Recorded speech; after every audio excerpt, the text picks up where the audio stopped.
like the operators who handle telephone calls in my town. Here in the central office, you can feel the pulse of the community. The flashing lights on the switchboard reflect the activity of the town. Thank you. It begins to stir in the early hours of the morning. Your name and number? It reaches its peak in the rush hours of daytime. That's Pennsylvania Place, please. Thank you. And then settles back for the night. It's the job of the traffic department to handle this changing volume of calls. It has to be ready with enough equipment and enough operators, 24 hours a day, to meet the customer's demands for service. From the earliest days of her training, every operator learns to think of her job in terms of service to the community. This is information. May I help you? Yes, I'd like the new number of Wilson's Meat Market, 1191 Sycamore Street, please. One moment, please. The number is right 56240. Right 56240. Thank you. You're welcome. Operator. In addition to supplying information, operators put through all kinds of calls, many of them to out-of-town points near and far. And for each call they handle, they record the facts needed to accurately bill the customer. The calling number, the place called, and length of the conversation are all noted for use by the accounting department.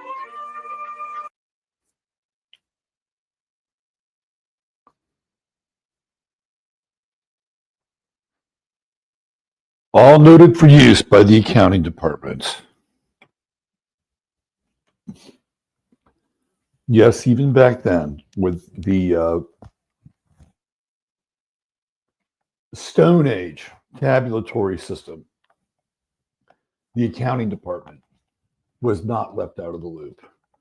The golden age of operators. My voice is a little hoarse from over amplification the other night at the disastrous Warriors Mavericks game, where sadly, the winning streak that my son and I had experienced over 18 games with any team from the Bay Area winning when we were there in person, it ended.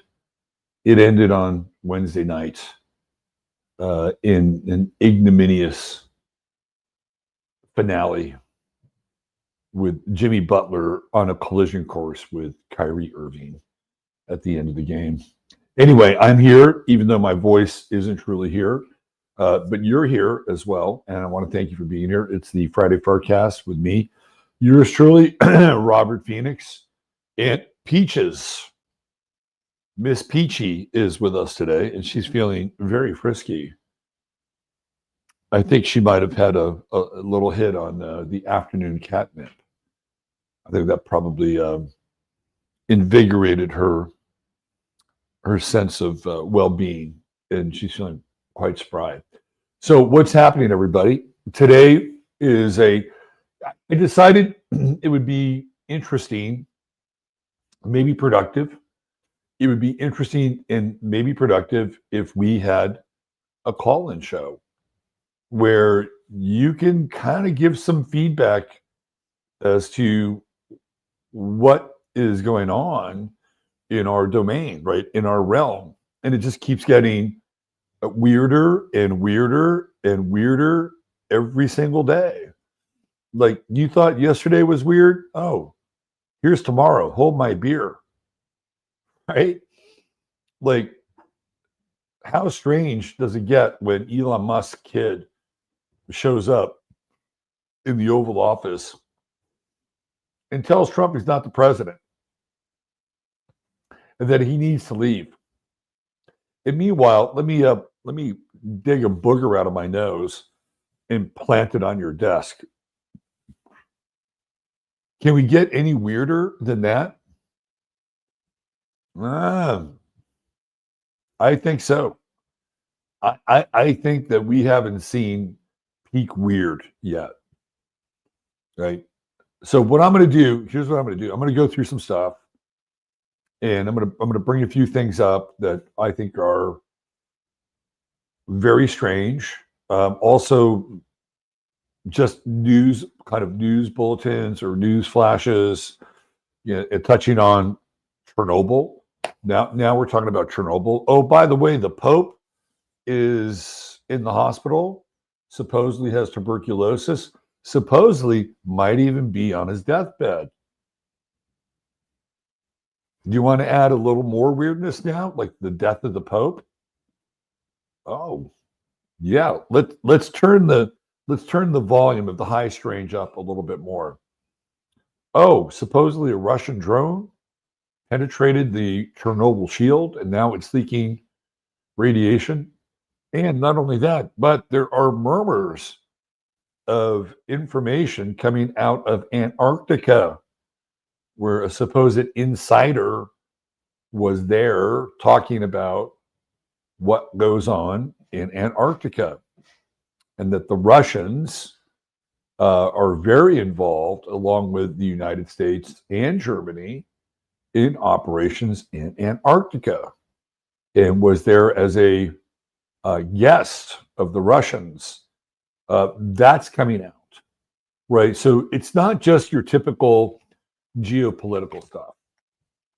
We'll get into that, but it's just, can I just say it? It's fucking crazy. It's fucking crazy, and it's going to get crazier. Now all of a sudden, the Gulf of America, it's legit. Like, Apple has put it on Apple Maps, and it's recognized it, right? Google has recognized it. It is no longer the Gulf of Mexico. It is the Gulf of America. And part of the high strange is that Claudia Sheinbaum, who is the president of Mexico, now wants to sue Google for aiding and abetting the United States in the renaming of the Gulf of Mexico. And we're just getting started here, right? We just had a major U.S. aircraft carrier, was it the Gerald Ford, I think, crash into a boat, like a 600-foot boat. And the aircraft carrier is way bigger than 600 feet. And how does that happen? How does that happen in the Persian Gulf? That just happened, right? So, like, we are living in just the most bizarre fucking times. And in some ways, it's really interesting. And in other ways, it is completely and utterly overwhelming. Overwhelming to the point where even information junkies, people who are living on the adrenaline drip of the latest piece of news, which many of us do. I mean, let's be honest here. How many YouTube channels do you watch? How many live streams do you watch? How many reels do you watch? How much information are you digesting on a daily basis? A lot, right? A lot. And there's going to be a point where it's almost going to be too much. Are we there yet? Have we jumped the literal shark yet? I'm not so sure we're there yet. But we're getting close. We're getting very close. All right, speaking of shark, I want to play a video for you. What's going on, Chataria? What's happening? Good to see you, folks. I get my news here. It's a good place to get your news. It's a good place to get your news. I do my best to be on top of it. I'm still missing Byzantium from my maps. Good old Byzantium. Make Byzantium great again. I'm all about that. Absolutely. Be interesting if Gulf of America turns into a Mandela effect. Yeah, Sharon, I've actually played this video with McKenna talking about sort of this terminal velocity at the end of time, right? This is when he talks about this massive rush of novelty that takes place. And everything's happening all at once. We're getting there. We're getting there. Now, the interesting thing about McKenna is that he equates this period to periods in civilization or history, civilizations throughout history. They get to this point. And when they get to this point, in McKenna's terms, they ascend. Meaning that, they leave this world, right? They leave this world behind. Now, you could make a case for kingdoms that have mysteriously disappeared, that the remnants of their ancestors are difficult, if not impossible, to find. The Maya come to mind. Where did the Maya go? All of a sudden, one day, they were just gone. And if we take into account of Mel Gibson's movie in Apocalypto, perhaps they were experiencing their version of this terminal velocity and everything happening simultaneously at once in their version of their civilization, in their world. And then they're gone. The Olmec, another civilization, evaporated, vanished, gone. So this is not uncommon, right? The legendary sea peoples who were the marauders of the Mediterranean and in part the Persian Gulf, that whole kind of Fertile Crescent, the sea peoples evaporate, they're gone. So this is not something that hasn't happened before. There are groups of people, civilizations unto themselves disappeared. What about something like Tartaria? We've talked about Tartaria a lot on this channel, and there's an incredible amount of research that has gone into this topic of Tartaria. Would it have been perhaps another version of what we're talking about? That at a certain point in time, those people, or let's say even the majority of those people, perhaps there may have been some remnants, had their own version of this massive inrush of high strange in all these various events taking place. And then they're gone, or at least the majority of them. And what they leave behind is their buildings, the remnants of their technology. So I'm just throwing it out there, right? Now, other people will say, well, there was a deliberate attack on, this so-called civilization that predated ours, and not that long ago. But we also can't rule out the fact that what we're experiencing now has happened before, and it's happened to other people in other places and in other times. That's what we're going to talk about today. And guess what? You're going to get a chance to talk about it as well. I'm going to open the phone lines, and you're more than welcome to chime in and give your opinion, get things off your chest. How are you feeling about? It's very interesting, right? When we think of Donald Trump, like I can't think of Donald Trump now without Elon Musk. And it's like we have these two presidents now. One that got elected and one that came along for the ride, right? In typical Gemini fashion, we have these two presidents. And we have a vice president. Now, if you go back to 2016, there was another version of this.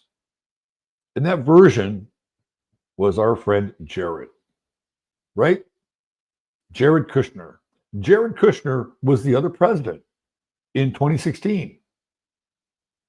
And unlike Elon Musk, Jared was much more comfortable being behind the scenes. He didn't need to be in front of the camera all the time. And what's interesting about Jared Kushner and Elon Musk is that they are opposite signs. Jared Kushner is a Capricorn, Elon Musk is a Cancer. So again, in typical Gemini fashion, which Trump is, there's this balancing, right, of the two poles. And planetarily, what do we have here in this realm? We have the Tropic of Capricorn and we have the Tropic of Cancer. So with Elon Musk in tow and figuratively being the second president, the Tropic of Cancer begins to take on a very interesting connotation. And what's below the Tropic of Cancer? Antarctica. You're going to hear a lot more about Antarctica moving forward. I guarantee you. As we move through 2024 and 2025, you're going to hear more and more buzz about Antarctica. Why? Because Antarctica has a lot of shit going on that we don't know about. Other people do. And other people have been there, and other people have been a part of what's going on in Antarctica. And at some point, they're going to pull back the cover. That brings us back to the Hopi prophecy that I've played on this show before, where the Hopi elder talks about the man in the red hat. Who's the man in the red hat? There's only one guy that we know with the red hat. It begins with a T, D, and ends with a T. And what does he talk about? He talks about these craft that show up, and he makes an illusion, and he's pointing at the swastika. Should I play it? Should I cue it up? Let me cue it up. For those of you who haven't seen it, I'm going to play it for you. It's worth watching here. Let me see if I can just dial this up really quickly. Let's see. Here it is right here. It's a 48-minute video. I don't want to play all 48 minutes of it. Let me see if I can find it.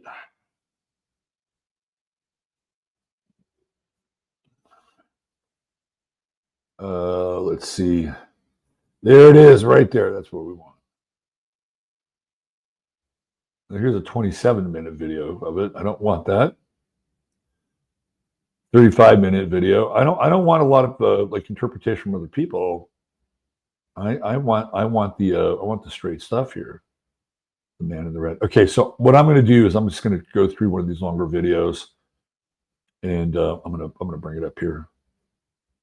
Let me see if we can find it here. All right, here we go.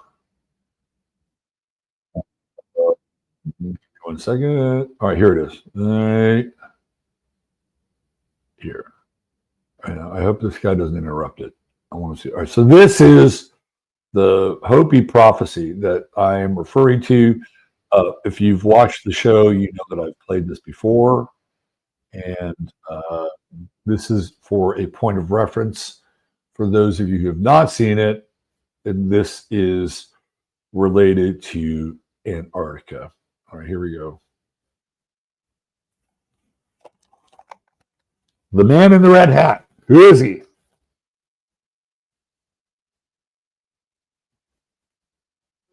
Great Spirit warned us not to go too far with that. We can have them, but not just let this go and go up that way. So he said when that happened, then there will be time someone invent something that we will be talking to each other through cobwebs. And he shook his head and said, I don't understand what that meant. And then some young fellow told him that that's a telephone line. You know, you look up in the sky, it looks like a cobweb up there. We're talking to each other.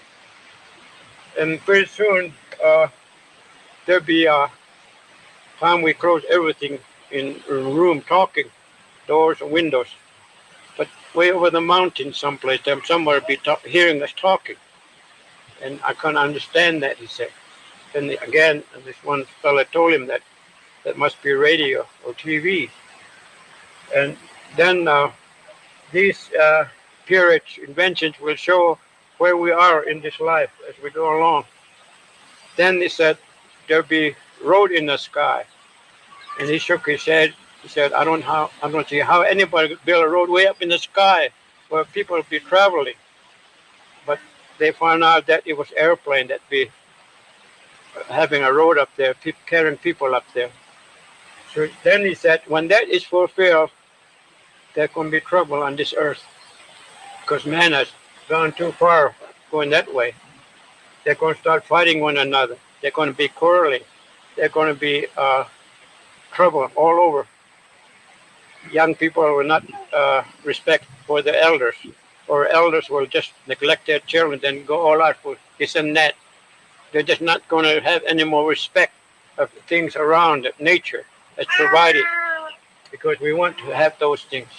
And there's going to be like that, and pretty soon one of these that has been commissioned by the Great Spirit over here will rise up and kick the world real hard. A warning to us. Now you people are not following the instructions that the Great Spirit told you to follow. And this is what's going to happen. Many life and property will be destroyed there. There'll be world-shaking events take place. Then it stopped for a while. Then we go on. Then another came along, more advanced things will be invented. This time they said they're going to start messing around with the moon and stars.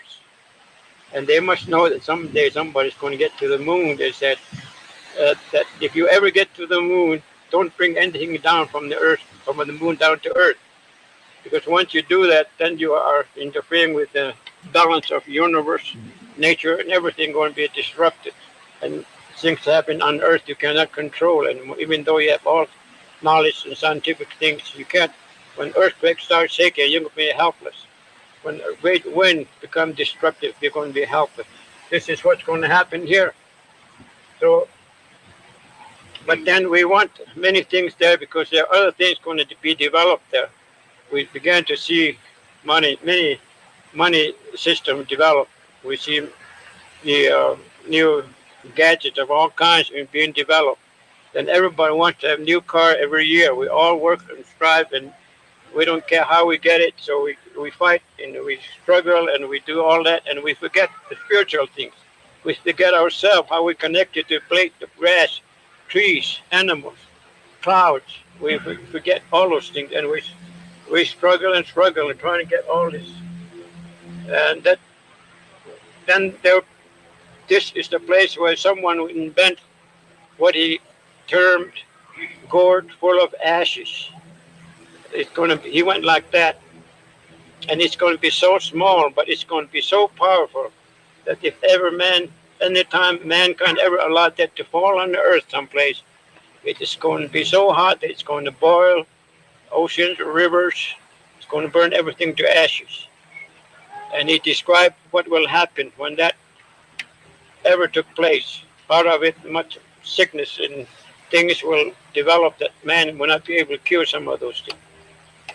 That it's going to happen here between these two.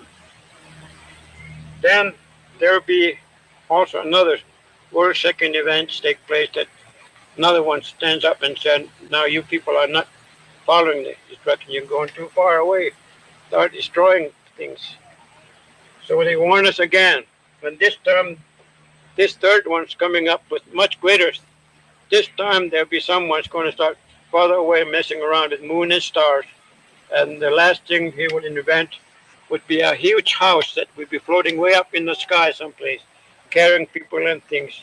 When that is fulfilled, this old man said, then you better start learning how to live on this earth, how to survive, because the earthquake might hit certain areas very strong someday and knock everything down.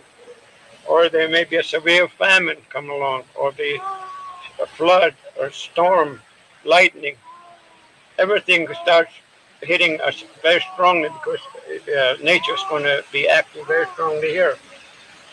So this is where he said we're in there, because by that time one of our own native people will join them to the others and tell their own people, forget your language, forget your ways, forget your song, you come and follow us. Look, we got money, we got all this material gain, all these things, and new TV, new cars, and your this and that.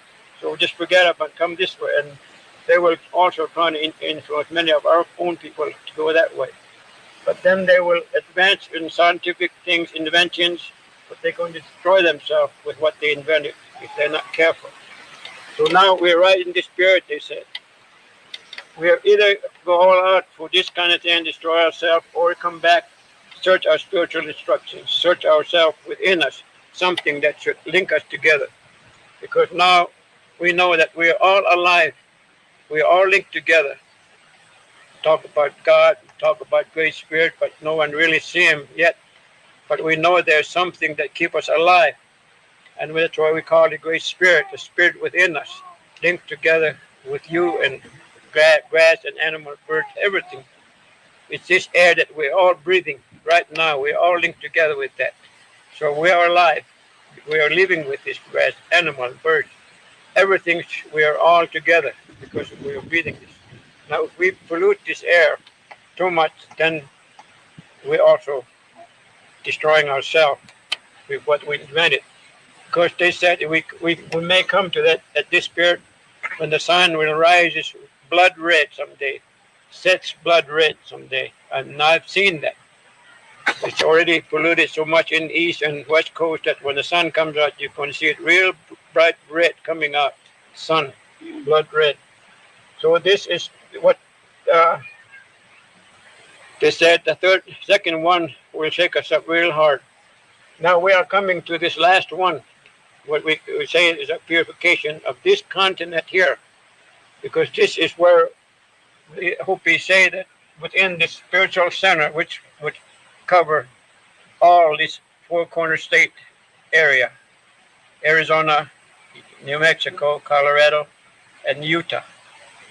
For some reason, I don't know whether the United States government knows this or not, but they make that states come together in that very area where we refer to as a sacred area. Now we have that drawing on a shield, the Kachina, whichever picked that up, they were to protect that areas with every way they can, because that is the very heart of our Mother Earth, the spirit of our people, planted in there, and we must not disturb it in any way. We can go all around it, but if we go too far in this, then we destroy a lot of things in ourselves also. So this is the time where we're facing, according to Hopi, that we are now coming. A lot of us are going up to a material path. We just forgetting the spiritual thing. We disturb nature so much.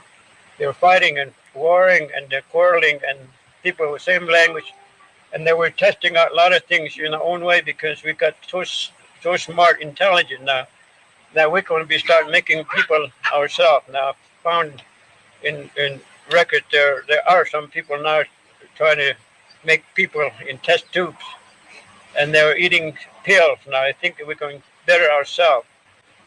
All those things are going to take place at this time. It's known to the Hope.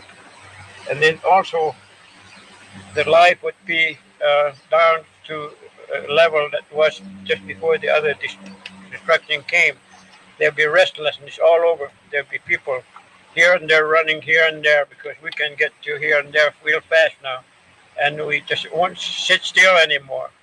We want to jump. We want to do a lot of things, unnecessary things, because we have all these things in our hand now. Then we're going to have power in our hand that eventually, if we misuse it or do it in a wrong manner or accidentally let go of it, then everything will go down or destroyed, because this is what it meant. So we are looking for the spiritual people in these four areas. In the last 15, 20 years, we find few elders still holding on, different native people. Their sacred sun dances are reviving now, and ghost dances are reviving. And their sacred ceremonies in longhouses in New York, Six Nations Iroquois Confederacy are developing again, reviving. And those in the West Coast are developing. All over this continent, native people are now coming together to hold on to this, because that is our instruction. Now our white brothers has come and is about to lead us into that way. So we are now coming back to our white brothers with this message. with this knowledge, because we are facing this last day of purification day. Now, I found it able to go on in this land, and this is what happened. And so we know that something has gone wrong, so that all across the land, our people are start destroying our native people's land and life and religion. Now that's coming to this period, which prophesied it would be the last place.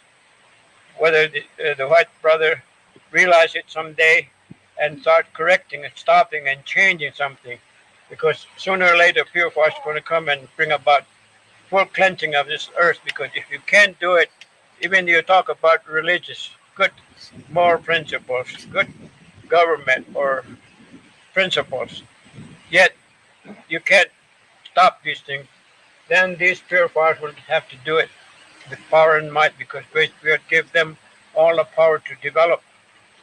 Now, then whoever comes out, he will meet the Great Spirit again, because here it I found in Bible and other said that I'm the first here.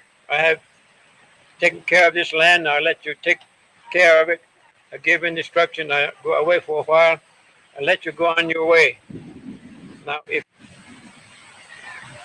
some of you may follow it, some of you may turn away. But after this purification, whoever comes out, then I'll come and meet him again. And this time, this will be a long life again, renewing everything. All living people, no matter what race, will come together as one people, like it was to start from. There will be no more fighting over religion or land will be open, so that you will live out there without money system. You will not be required to pay taxes. You cannot grab everything by somebody. Like now, you have certain area for yourself, and to let everybody stay away. We deny one another everything, and we be like fruit trees out there, produce things, because each one of us has a gift to give freely. Now, after this purification, if I invent something, you can take it and use it. And if you invent something, I can take it. I don't have to struggle to pay to get it. It'll be free. So that's the way it's going to be from there on. And they may even speak one language again. But whose language is a question there. Is that because after the Great Spirit is with us, there'll be a new life laid out by the purifier. Purifiers will cleanse this land. And whoever stood fast to this, even there may one person remain up to this point, to that person's faith and courage, or those that come to help him to keep it, that many people will be saved to come out and meet the Great Spirit. So this Great Spirit, purifier, and the one who's kept the faith will lay out a new plan for all the rest of the people that survive. From there on, there'll be a peace, real peace from there on. So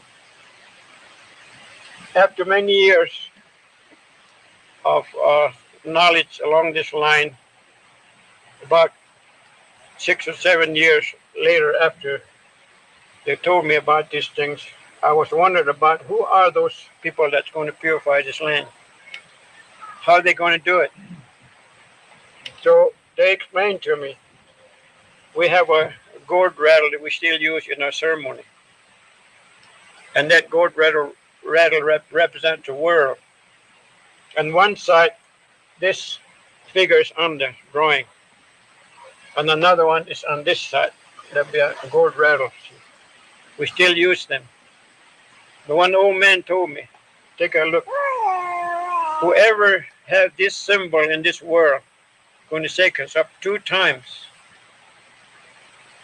And it just came to me quickly. And I wondered, what nation have shown something similar to this one? Because they will be very intelligent people. They're going to produce many inventions of all time. They're going to be so powerful that they're going to use that to shake us up real hard. And they're going to almost destroy themselves. But later, out of it, a new generation is going to rise. This time they will know what to do in the right manner, for right purpose. Then around it, there's a sun symbol. Those people are very intelligent people that have that symbol. They have produced many things, invent many things, and they become powerful. And they also shake us up 2 times. Second time with the help of another. These two have shook us up 2 times real hard, warning us. And they almost destroy themselves.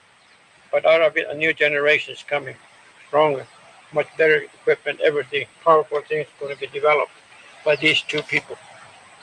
Then the third one that will finally bring about purification of this land in this continent would be a man with red cap, red hat, or red cloak. Now, we do not know who that nation is or what people, but they say those people will have a large population, and they will also have much scientific inventions of all types. Very powerful nation going to be. So once you start moving, these others 2 will join him with all their power and might. The 3 of them are going to come here quickly together, and nothing can stop them. This time they're going to come right here. They say even they're going to come here so fast they come here for breakfast. Now this is nice clear day today, calm, everything nice. Tomorrow morning maybe we get up at breakfast time, then the whole sky will be darkened. Old man said, I don't know what will cause it darkening of the sky. Then he said people will be raining from the sky. And in one day they're going to get control of this whole continent. And they're going to cut us up into 4 sections. And they're going to look for a leader that still remains, a native leader, still remaining to the spiritual path.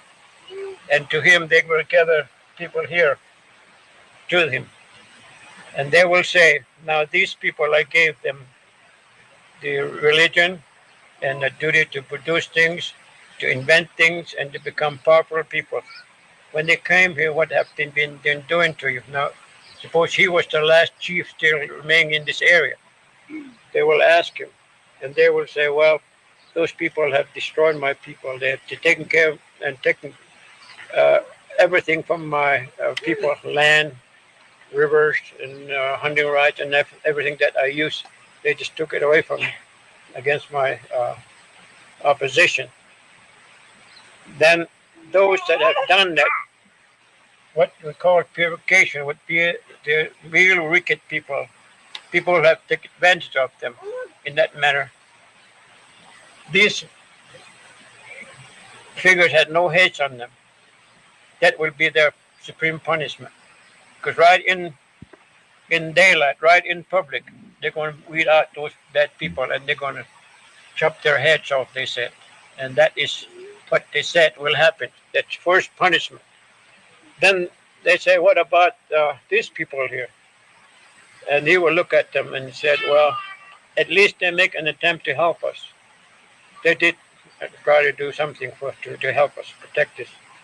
And they will pull out all those people. They will know you can't get away. They said they'll have some means of catching you. And they will bring those people. There'll be a lot of those people. Then they will say, look, you have disturbed this land, life, these people. You have polluted their rivers and land and everything. Now you go and clean it up. And whoever survives out of that will be able to stay with the leader here. Then they say, what about these people? These people have really suffered, been persecuted, laughed at, they've been punished, and they've been beat up also because they really stood by me. And they will pull out those people, and they will be brought to him, and they will be respected. That is what they say will happen at this period by the people that has this symbol and man with red cap and red cloak. They will come from east direction, from sun, where the sun rises. And they will come here quickly. And they will have something to paralyze all man-made machinery. Everything come to a standstill. All power will go out. All man-made machinery will come to a standstill. And we will be helpless. Then they just come and take it over. And this is what they will happen to by those people that are coming from the east direction. Now, if those people are commissioned by the Great Spirit to do that for the Great Spirit, if we can't clean it ourselves here. And if they fail, then the Great Spirit said there are another people coming from west direction. They'll be coming here for a long time. They're just taking this time. Slowly they're coming and building up more power, more people, more invention, and all that. And they just kept coming. If these people doesn't come here to purify this for the Great Spirit, then this one will come. And they said, when that happens, don't get them on the housetop and watch, because those people are coming from the west direction. There'll be millions of people coming up on the west coast, like ants crawling up on the land. And they will have no mercy for anyone. They'll be very cruel and severe. They're not going to ask questions. They're just going to whip everything as they come. They're going looking for someone that will hold on to the spiritual path here. They're going to do that. This is what they said is going to happen. But these two purifiers on both sides are coming to this continent here where we started from, and we came back. We just about to destroy ourselves, mess it up. We can't straighten ourselves up, and these purifiers will have to do it. This is what they said will happen here. So whoever comes out, then we will meet the Great Spirit. But if not, if no one listens, then these elders, religious men, will go down into the kiva, go through a ceremony, then they go over a prayer to four corners of this earth, to the above and to the below, and said, all right, none of these, my children, my people have listened to me or helped me. Now you take over. That's when the cloud will rise like this. Lightning will strike 2 or 3 times all over this land. Like the old people said, if you have light power line in your house now, that power is going to run in and just blow up everything in there. And everything is going to happen when that lightning strikes. And so that's why some of these traditional people don't want power line into their village yet. They don't want to put it in their homes. And then they also don't want running water inside of the house, because that's going to be so polluted one of these days. And that's going to be affected in some way when white man or whoever has the power, like the goat full of ashes, which you now would interpret to be hydrogen bomb or atom bomb or whatever bomb they have now invented, so powerful that once that hit someplace, it's going to pollute everything. So these are the things that I explained clearly, and I can't really go into all that detail, but it brings up to date what we're facing today. Okay, so I'm going to pause that there. I think we covered most of what I wanted to cover, or at least show you. And I know that you guys pay attention. When you look at the symbols, I mean, these are very clear symbols. Let me just mute this so we don't hear it. I mean, these are very clear symbols. You know, the symbol over here on the left that he's pointing to is the swastika, right? It's the swastika. And the symbol on the right here, there's the swastika. It's right there. Right there. And he talks about the sun being connected to the swastika. And if you know anything about German culture during that time, that they were connected to this idea of the black sun.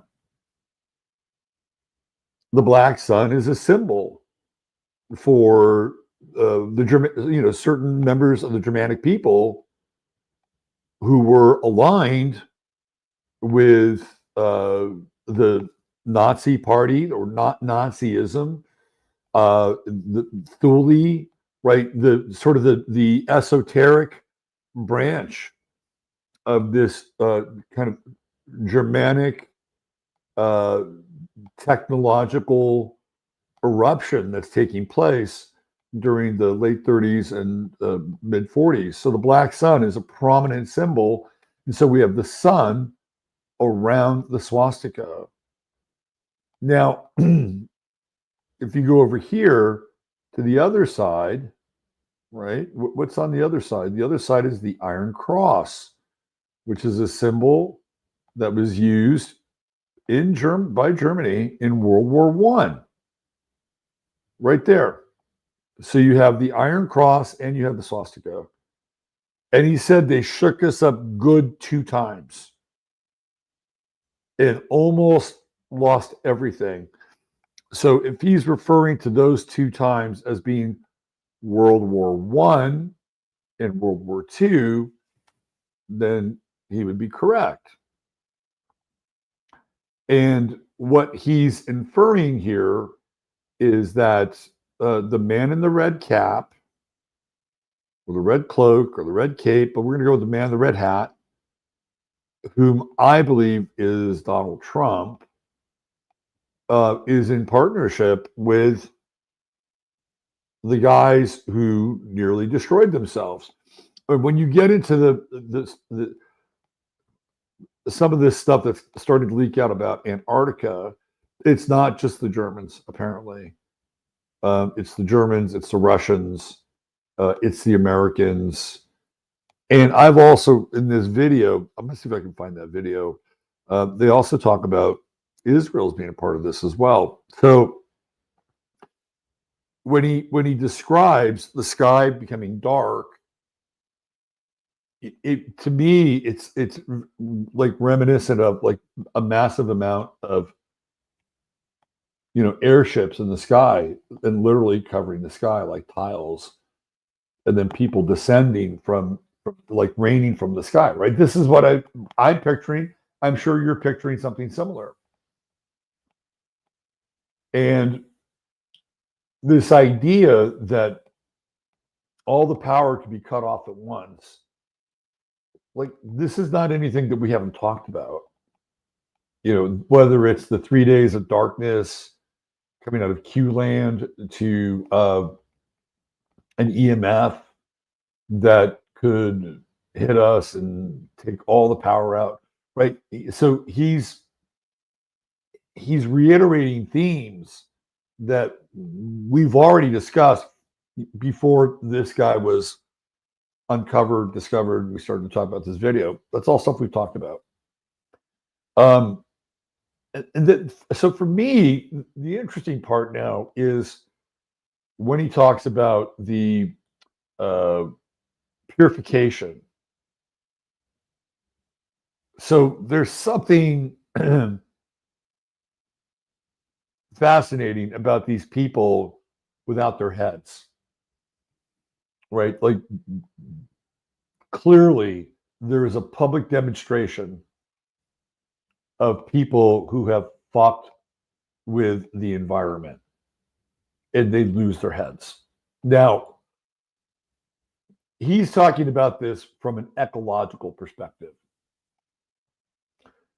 And he's talking about it from things like, corn and crops and water, like the fundamental pieces of elements and matter that make up his world and his cosmology. And I think that there are clearly certain things that could be a part of that. So, for instance, the corn, that's very important to his people and his mythology, because corn is a major part of a lot of Hopi stories. The corn has been genetically modified. Somebody fucked with the corn, right? So it's not just well, we're going to pollute the land and we're going to dump all of our toxic waste here. And no, there's other factors which he probably wouldn't know about. Like, how would he know about? Well, he knows about a lot of these things from the elder, but how would he know about genetically modified corn? He probably wouldn't. But it's messed with us, right? It is totally messed with us. And what about the glyphosate that we spray on the crops and on the wheat in order for the wheat to accelerate its process to be dehusked? These are all things that we have done to the environment. These are the abominations that we've set. We've set them loose, and these are the abominations that our society has created in our environment. That's part of it, right? And what about other things that have gotten in the way of how people live? Things like certain vaccines, which is again part of nature. It's a disruptive part of nature. So I'm looking for a group.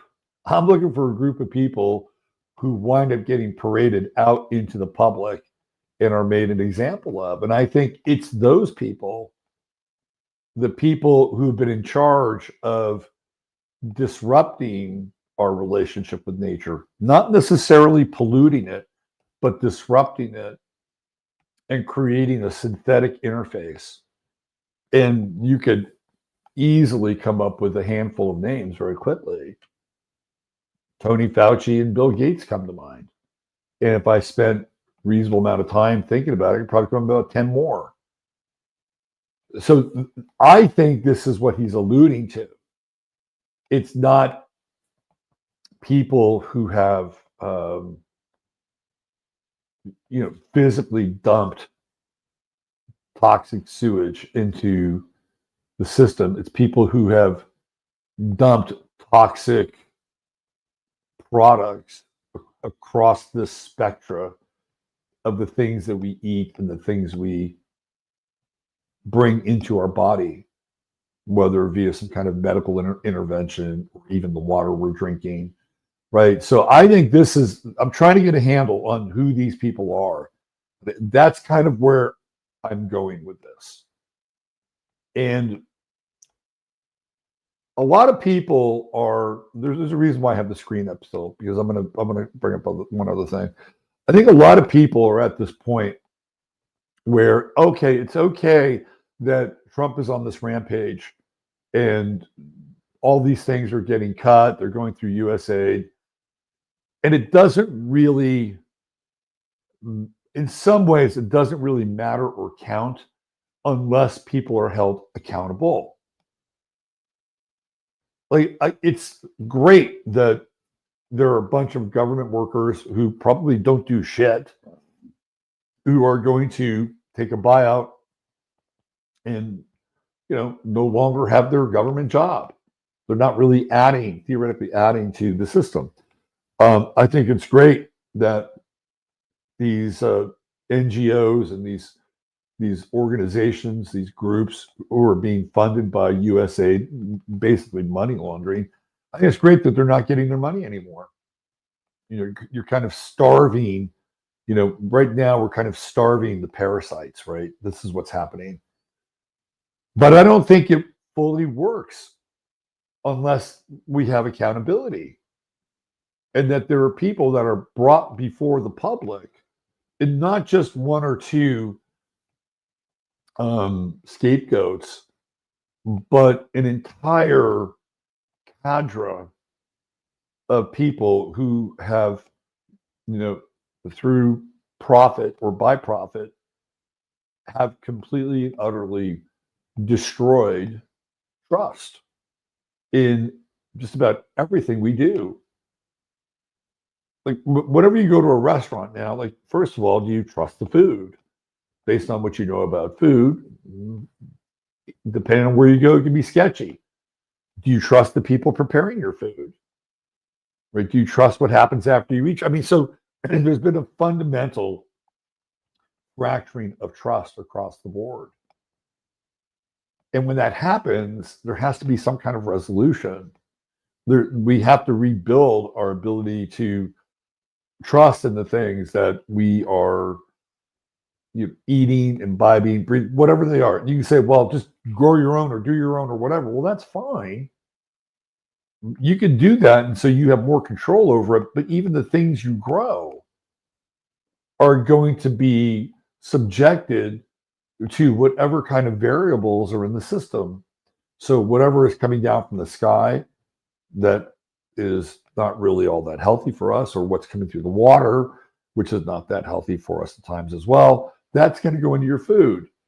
And you can use as much filtration or whatever, or have a greenhouse. You can control the variables, is what I'm saying.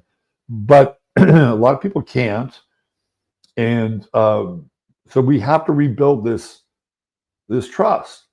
And how do you rebuild the trust? Well, you rebuild the trust by having accountability and having some form of closure. And we have not had that.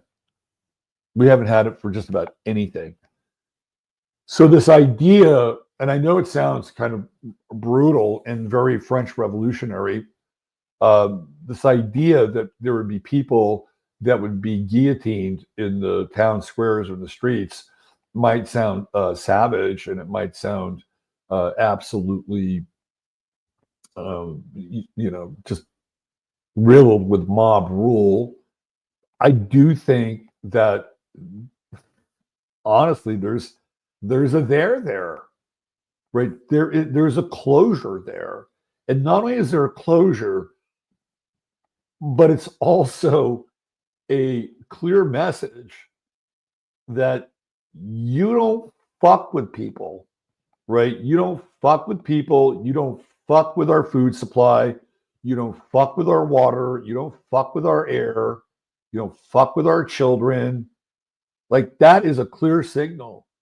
And if there are people who have an investment in that system and they see that, they're like, oh, Jesus, maybe I should think of a different line of work. Or maybe I should repent. And then moving forward, be like, well, we're not going to do that anymore, because this is what happens.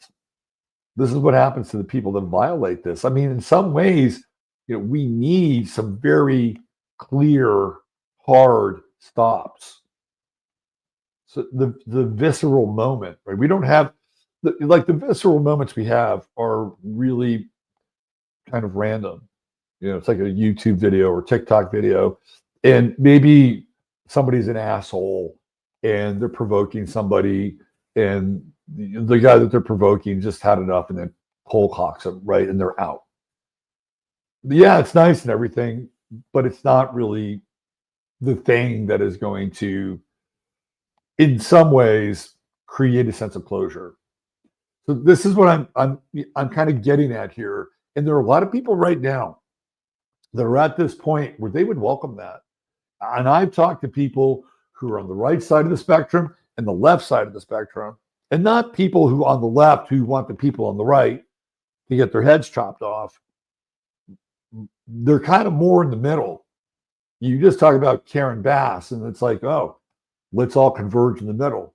So there are people who now, right now, during this time, would welcome that. They would applaud it.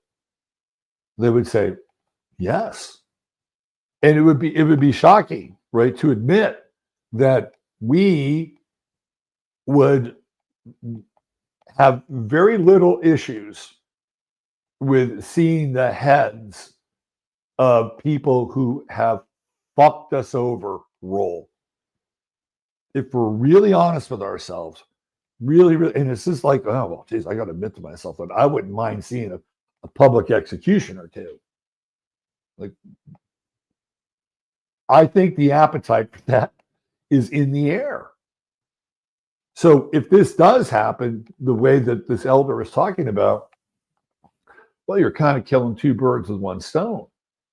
You're sending a clear message that you don't do this. You don't do it. And at the same time, the public gets what it needs, which is closure. To some extent, this is closure.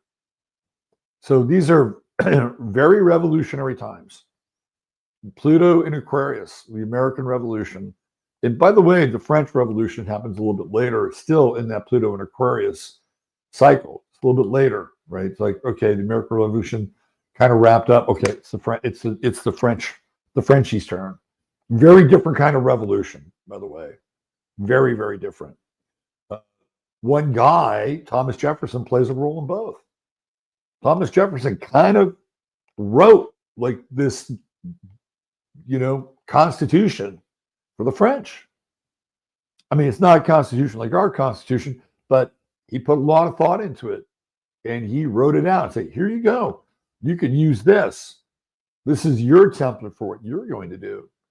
Because Jefferson spent a lot of time in France, and he gladly gave it to them, right? So you have this figure who plays a role in both of these revolutions, and Pluto and Aquarius, which is where we are now, is also in the mix as well. Okay, so then what happens?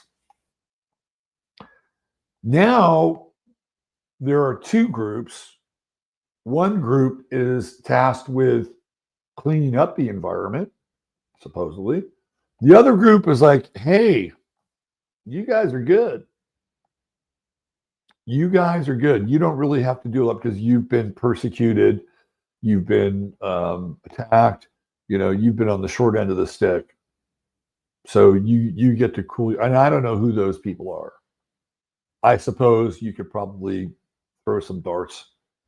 So, well, who's been oppressed? Well, Black Americans. Let's say it's Black Americans. Okay, Black Americans, you get a timeout here. Maybe. Maybe it's the indigenous people. Maybe it's the working class people. And it's not based on any kind of color or race, but a group of people who have been kind of under the boot for a while, right? Maybe it's them. I don't know. That's what he's referring to. And then what is it to clean up the environment? How do you do that? What do people do at that point in order to say, hey, I don't want to get my fucking head chopped off, or I don't want to be meat for the horde of ants, which I think are the Chinese coming from the West Coast. How do I do that? What do I do? Right. So there's a lot of pieces in here that need to be, I think, ultimately sorted out. But it gets back into this Antarctica thing, because there's something happening there, and we're going to find out more about it. It's going to be a slow leak, a slow disclosure. And I think it's tied into the UFO stuff. They're going to link the UFO disclosure stuff with the Antarctica stuff. And whether or not the two are connected remains to be seen. I think they probably will be. Now, I wanted to keep this up here because this was interesting, right? He said that the land would be cut into 4 different pieces. Now, he's referring to, of course, the 4 corners, but he's also referring to this nation. And one of the things that I have been talking about for a long time, I know many of you have as well, and you've seen it here on the show, and it is the Great Eclipse, or eclipses, from 2017 to 2024. And what does it do? It cuts the land into 4 pieces, right? This is what ultimately this eclipse does. And it also mirrors his prophecy in a lot of ways, right? So, there's a lot of traction, there's a lot of meat on the bones of that 20-minute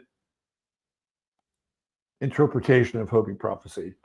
The other thing I thought was really interesting is he did the whole thing on his knees. And the part where he talked about the man in the red hat, which I had played before, you don't see that he's on his knees. You just see him pointing and talking. But when you play the long version of that, it's like, wow, this guy's on his knees the whole time. And I thought that's really interesting. It's almost like a version of prayer in some ways. Like he's on the mother, right? He's on the earth, and he's sort of humbling himself in that moment. That's really fascinating. So I wanted to play that for you because I talked about it, I referenced it, and it's part of this kind of high strange that we're in now. Like, this might have been circulating in 2016, but I didn't know about it. I didn't know about this prophecy in 2016. And I'm not sure many other people did. And it just really came to a lot of our attention in the last couple months. And of course, we have the man in the red hat who is, playing a role here. So what I'm getting at is the timing factor, right? Like, it's now part of the narrative. It wasn't part of our narrative in 2020. It wasn't part of our narrative in 2016. And now it is. and now it takes on this role of this mythology that is quite interesting, to say the least. All right, let me go through just a few of these news stories here, and just kind of go through, how weird and how strange of a time we're in. And this is just like off the cuff right now, a slice of real time bizarre. This is real time bizarre. So in New York State, New York City, we have had two of the more polarizing characters in recent memory, both of whom are theoretically Democrats. And Kathy Hochul wants to arrest Eric Adams. Right here. Look at this. Alert. New York Governor Kathy Hochul moves to remove and arrest New York City Mayor Eric Adams to prevent him from helping President Trump and ICE from their mass deportations.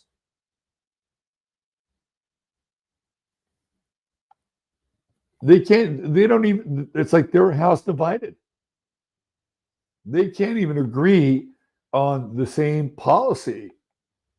Eric Adams got arrested. Well, he didn't get arrested. Well, he got his house raided. He got, I think, his house and I think his office.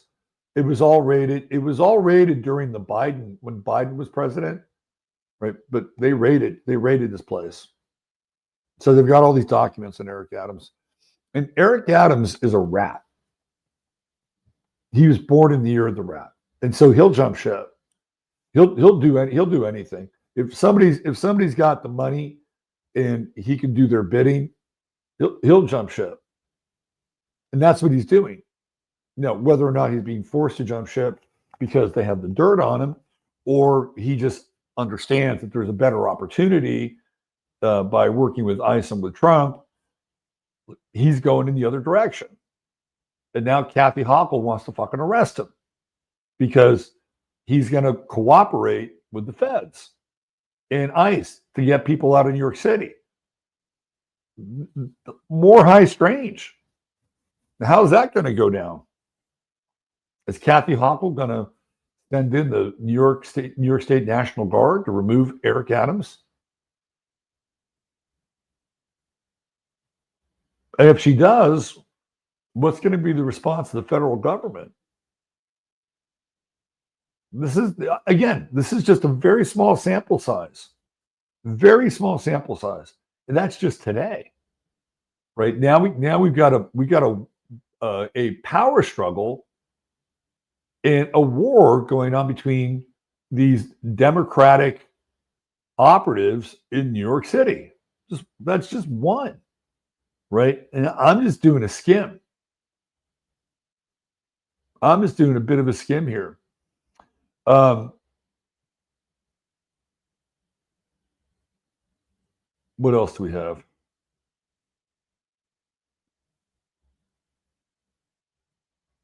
Yeah, here's more bizarre. So Claudia Sheinbaum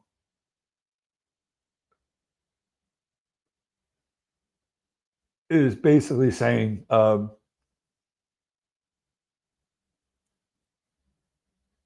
if Trump classifies cartels as terrorists, she's going to classify American corporations as terrorists. I mean, this is insane. Right? It is totally insane. All right, what else do we have here? We got the Pope who's in the hospital, which I mentioned earlier. He may be on his way out. What else do we have here?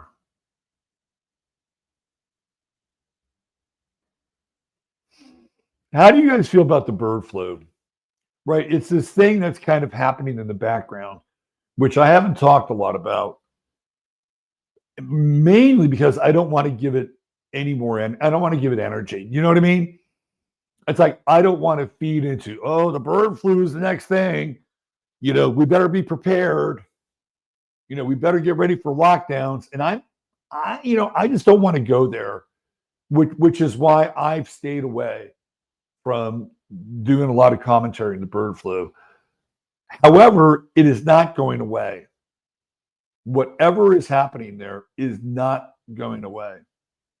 Because I keep reading these news blips about veterinarians coming down with the bird flu, or this zoonotic transfer from chickens to cows. Now cows have the bird flu. And a lot of chickens are being killed. Right? A lot of them are being killed. And it's having an impact on the egg market. And eggs have been in incredibly high demand. I got into the whole egg thing last week on, I think it was Tuesday. And if you go back and you look at COVID, right, the scarcity, and some of you have seen the show, the scarcity issue for COVID was toilet paper. And toilet paper is connected to your root chakra, right? You wipe your bum with toilet paper. That is your root chakra. Your bum is your root chakra, right? And when they removed the toilet paper or made it scarce, people were disrupted from their root and they were insecure. They were reduced to being children, babies. This is all like pre-toilet training psychology. And it made people incredibly dependent. Like, this was part of the fucking psyop. Toilet paper was part of the psyop. So now, as we move into this new period, of this new phase, with bird flu kind of hovering over us, the egg is related to the second chakra and fertility and creation. And the shortage of eggs, right, gets us again to think about, or not even think about, but have this psychological response in some ways around what the egg represents. And yes, the egg is nurturing and the egg is the source of all life, but it also is very much connected to creation. And it's very much connected to, a woman's ability to create new life. And we're slowly slouching towards Easter, which is peak egg. And so if you add all that up, the bird flu, the chickens, right, the shortage of eggs, it has a different kind of psychological effect on us versus wiping our bum and turning us into helpless infants and waiting around for the great granddaddy of the government or whomever to come in and save us with their magical elixirs and their one-shot wonders, right? It's a different kind of thing. It's a different kind of effect on our psyche. What is that effect? It's an effect that we may no longer be able to procreate, that we have reached the end of a certain stage of our evolution, right? Because there's a shortage of this thing that represents fertility. And if you've seen Children of Men, you know what that looks like and feels like. It's like a psychic overlay on our experience. And it even ties into things like AI, right? Because as AI comes in and begins to become more pronounced, what does it do? It cuts into our ability to be creative. even though I used the AI for the thumbnail. Right, that's part of it. Well, shit, I was going to be a graphic designer, but now this AI thing is up. I don't know. Maybe I should learn how to be a plumber. There's something here with this egg thing, which is sending this signal that this act of creation and procreation is threatened. And when that is threatened, it brings up a whole other series of like reactions and responses from the individual, none of which are good, right? None of which are good. I don't think we're at peak egg yet. I don't think we're at peak chicken flu yet, but it's there in the background and it's working, right? It's working on us. And as prices are still escalating in terms of inflation, how much is a carton of really good eggs? If you want to get good eggs, not factory eggs, which is going to be even, I guess, harder now because of the factories and killing the chickens, a carton of good eggs is anywhere between $6 to $7. So you have that, you couple that with inflation, which that is a byproduct, and the death of the chickens and the scarcity of eggs. It sends a message, right? It sends this message of like, whoa, how much creativity, how much life, how much fertility is left on the table. Whether or not people think about this, it's there, it's in the air. And one of the things that I encounter as an astrologer working with people is a growing sense that people are becoming disinterested in everyday life. When you have a sense that you can be creative, when you have a sense that if you put your energy in a certain direction, get your eggs in a row or whatever, right? That there is this thing that happens that if you put enough energy, effort, and attention into that thing, it will grow. Whatever it is, whether it's a family, whether it's a project, whether it's a career, like it will grow. And this is the thing that has guided us for a long time, right? We get this idea or an inspiration, and we say, I want to do that.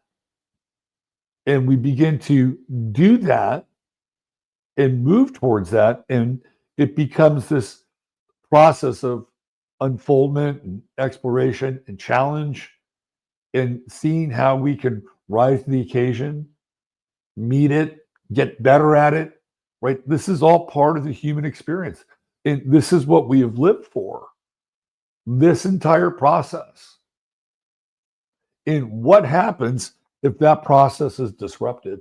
What happens if people get up in the morning and they ask themselves, why am I here? What am I doing here? What am I living for? I feel like I'm good here. I don't know what else I can do. Like, this is a common theme that a lot of people are having. And it's something that I encounter on a one-to-one basis with people that I work with. And now you take the egg, right? You bring the egg into the discussion. You bring the lack of the egg into the discussion. And what does it do? What is Easter about? Easter is about a new dawn and a new time. It is about the resurrection. If you really look at it from the religious perspective, it's about the resurrection of Christ, right? The day was dark, the darkest day ever. But guess what? Jesus rose, right? He rose. And when he rose, he redeemed everybody. And there is a new light unto the world. If you look at it from the northern perspective, it is the return of spring. And so there is a new light, a new dawn, a new day that happens around Easter. But if you take the thing that Easter is related to out of the equation, or you put it in a particular place where, hey, look, there's a high price to pay for the thing that we just normally associate the season with, it changes things. it changes our relationship with that thing. And so and it's that thing, it is that very thing, whether it's that day or in our lives, that we live for. This idea that there will be a new day, a new dawn, a new time. And that new day, that new dawn, that new time is predicated upon our own ability to say, yes, this is what I want to do. This is what I want to achieve. This is what I want to experience. This is what I want to get better at. This is what I want to master. This is what I want to build. And that's not to say that there aren't people out there that are doing those things and have found something to do with it. But my experience is that a lot of the meaning has been sucked out of that. And what are people living for? What are they aspiring to? What is the dream? Right? This is all part of this conversation. And when you take the egg out of the equation, metaphorically speaking, right, you're taking out this fundamental piece that we all have, we all desire. It is creation. The creation of the next chapter of our lives, right? The creation of the next iteration of our business, the creation of a new life form, and having a family. And if we don't do that, if we don't have that, then what do people do? And as we have this kind of emergence of AI and robotics, which is coming, right? It's only going to lead to more feelings of alienation and why am I here? Meanwhile, we have all these other things happening simultaneously, like in the world. So whether it's related to Trump or whether it's related to whatever part of the kind of socio-geo-economic cultural scene, it's fucking weird. And it's all happening now. Right? So these are really, really crazy times. And we're not even in third gear yet with this. So anyway, I just wanted to kind of set the stage. And so what I'm going to do now is I'm going to put the link into the chat so that if you guys want to jump on here, you can. And you can just, give me your 2 cents, or you can rant, do whatever you want to do. So the lines are open. There you go. The lines are open right there. I am just going to sit back and let you guys jump on in the show here and await your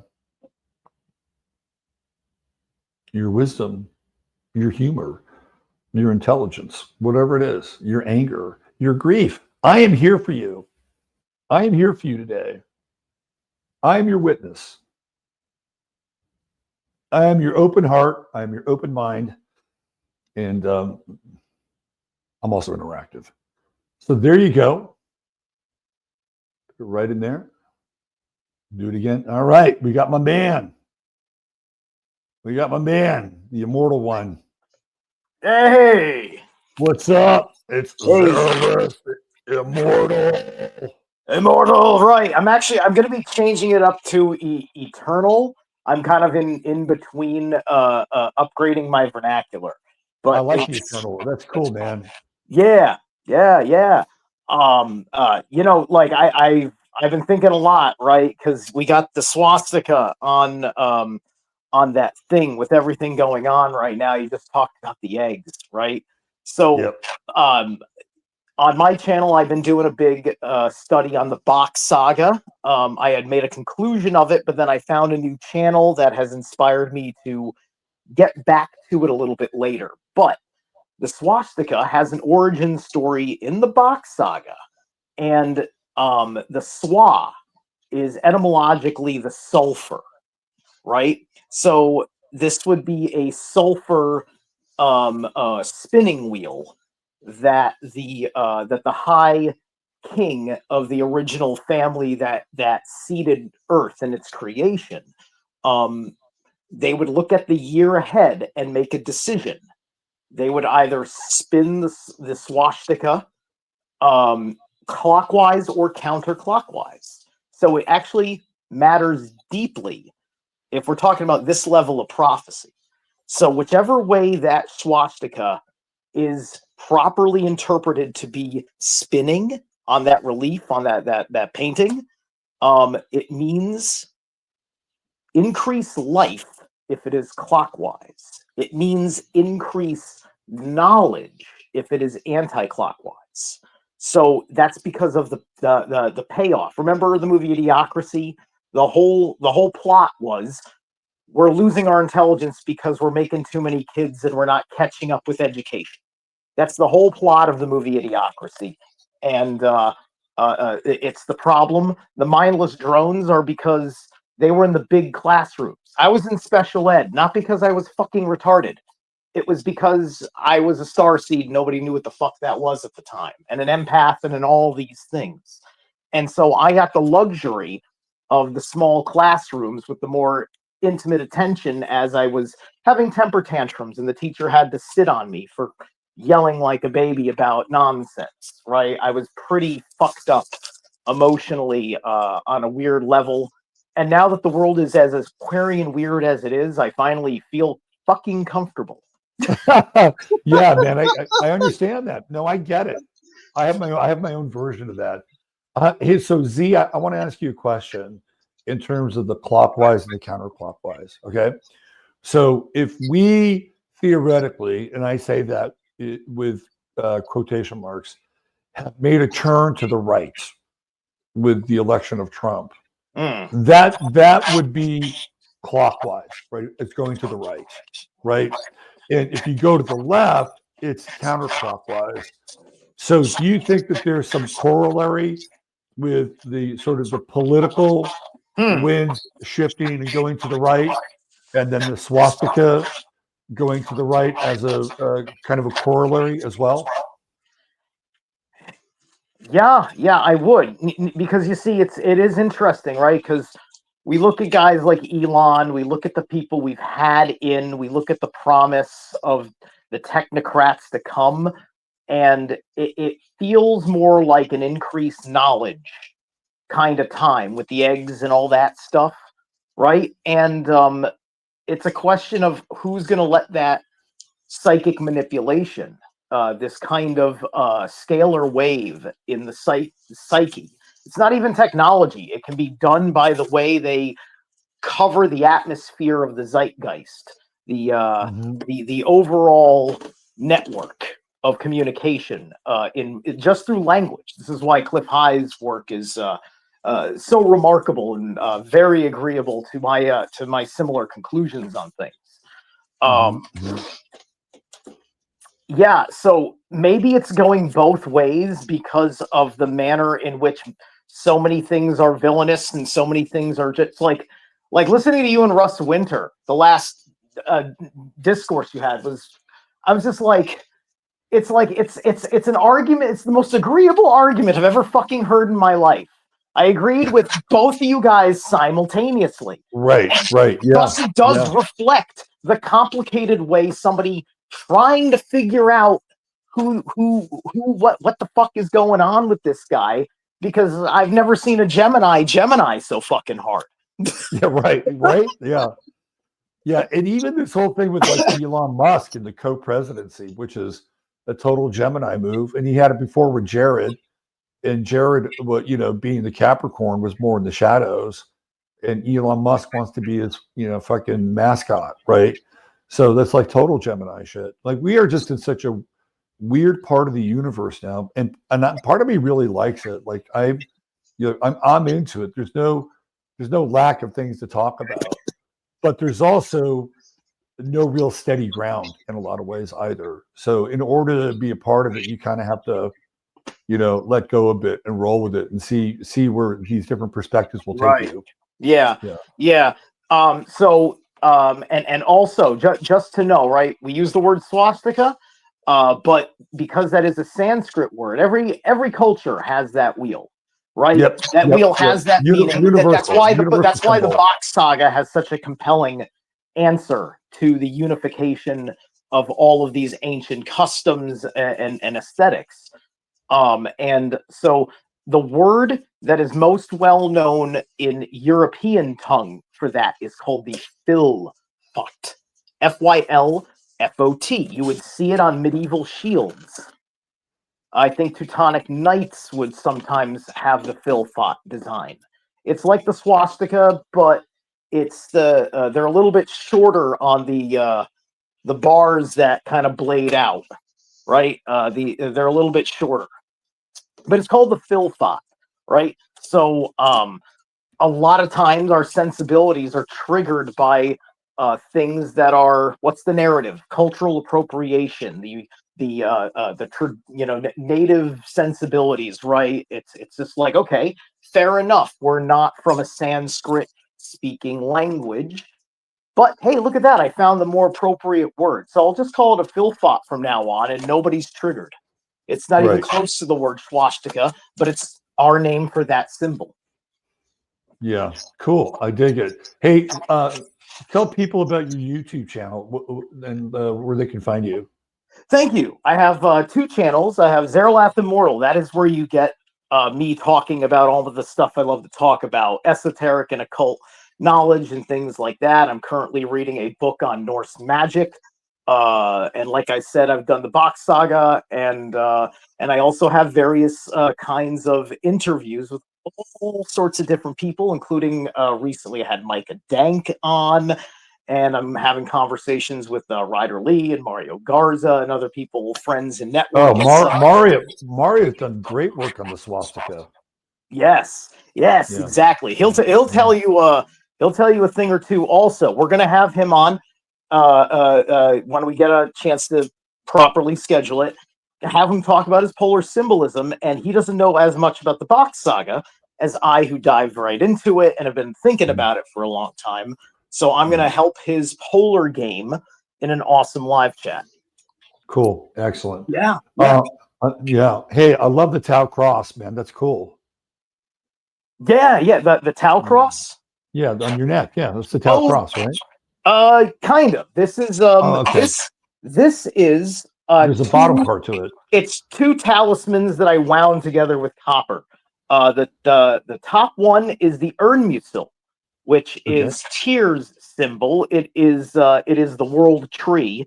And then the Mjolnir, which everybody knows is Thor's hammer, which is the roots of the world tree. And so this kind of combines them, and it's a representation of the whole of the tripartite soul, the 2 that make up the third. Cool. Very cool. Yeah. All right, Steve, I'm gonna get to some other folks. Yeah. Thanks for chiming in, man. Good to see you, and I look forward to being back on your show as well one of these days. Yeah. That's right. We got to talk about scheduling the thing with Gabe. How about Jake? All right, I'll see you later. All right, CZ. Bye. All right, the great Zerlith the Immortal, and let's bring on another legend, Dead Wolf. What's happening, Dead Wolf? Oh, be damned! It's Robert Phoenix. In digital form, but yes. Wow, I'm here. I first discovered you. I believe Jeffrey Darty had you on. Oh yeah, that was a good show. I thought that was a good show. And I've been with you ever since, man. Really appreciate your work. Cool. Well, I see you all the time in chat, and it's good to see you and what you look like. You know, you kind of look like your name. I get it. I try. Yeah. Where are you? Like, what part of the world are you in? I'm somewhere in North Dakota. Somewhere in North Dakota. That sounds like a book. Somewhere That's in North Dakota. Yeah. What's on your mind, Dead Wolf? Just wanted to say hi. Tell you all to keep up the good work. Really appreciate what you do. How are people up in North Dakota handling this so-called reality now? I don't know. I'm not really too connected with a lot of people here. Just Interesting. 1 or 2 of them, you know. Yeah. Yeah. Right. How are you handling it? I'm hanging in there. Keep on looking Good. for my community. Okay. Well, we're glad you stopped by, and it's good to Okay. see you. Thanks And for letting me be here. absolutely, man. So we'll catch you. We'll catch you over there in the virtual chat realm. And thanks for chiming in. Okay. All right. Let's bring on none other than Anky's mom. Hi there. What's going on, Barbara? Well, a lot. I mean, a lot in terms of the news. Obviously, you keep bringing it forth, and every day, just as you said, there's something new. It just kind of makes your head spin. On the other hand, I mean, there are a lot of things I want to cover here, but I'm thinking it would start with kind of the spiritual part, which is kind of what your Hopi thing said was, we're all alive and we're all linked together. And, the animals, the birds, the insects, everything. And the world that we've lived in has been very dualistic, three-dimensional. And, the parameters that we're used to of tensions and disagreements, coming together, coming apart, all of that's going to change. And I think that's what the Hopi prophecy says. But a lot of the channels who are coming in are saying the same thing. There's been this huge injection of energy, of light energy into the planet to help us as, a species ascend to a different frequency level where a lot of this stuff that we've been dealing with is just going to disappear. So, I mean, that's the first thing, but we're in the middle of it is chaos. If you look at chaos theory, it's basically everything has to kind of disintegrate and fall apart, but it reconstitutes at a higher level. And I think, but in the process of going through that, it's confusing, it's contradictory, it's very unsettling and difficult. So bringing that back to what's going on in the government, been listening to a lot of stuff from Catherine Austin Fitts and her idea about the digital concentration camp, with the push for everything electronic and digital IDs, digital currency, and so forth. And again, it's this double-edged thing where it's a good thing, but if it goes in a different direction, it's definitely a bad thing. So I find it interesting. She's been in touch with, or she has an ally of, or he is an ally of hers, Thomas Massey. And they're talking about this, what to do, because you have talked about, you are certain that Trump is going to push for digital currency next year. I think there's It's a fait accompli. Yeah. Like the kid. I mean, if Catherine Austin Fitts is on. By the way, she's a Capricorn, and so is Massey. So that works. If she's done the math, the system is broken. There's no money left. Right. There's infinite debt. Right. So something has got to change, and I applaud her efforts and her tenacity, endurance. But buying local and not banking with a major bank is not going to change the system. It's not going to fix the problem. Right. So she has a good grasp of what the issues are. I don't think she has a very good solution. But then again, there aren't many people that do. Right. Like, what is the solution? Like, if you sat down and talked with Thomas Massey, who's, very level-headed, he'll tell you, you have to, from a government level, you have to axe all the spending that is superfluous, right. Get rid of all the fats, right? And that is the equivalent of doing a parasite cleanse. Right. And what happens is that the system gets shocked. Yeah. And there's a reaction to that. Right. And that reaction can be the die-off can be very uncomfortable. Yeah. Right. Well, so there would be a period of more than likely some austerity that people would have to endure. Well, this is right. That brings me to the whole thing about taking a sledgehammer to the civil service and the government workers and so forth.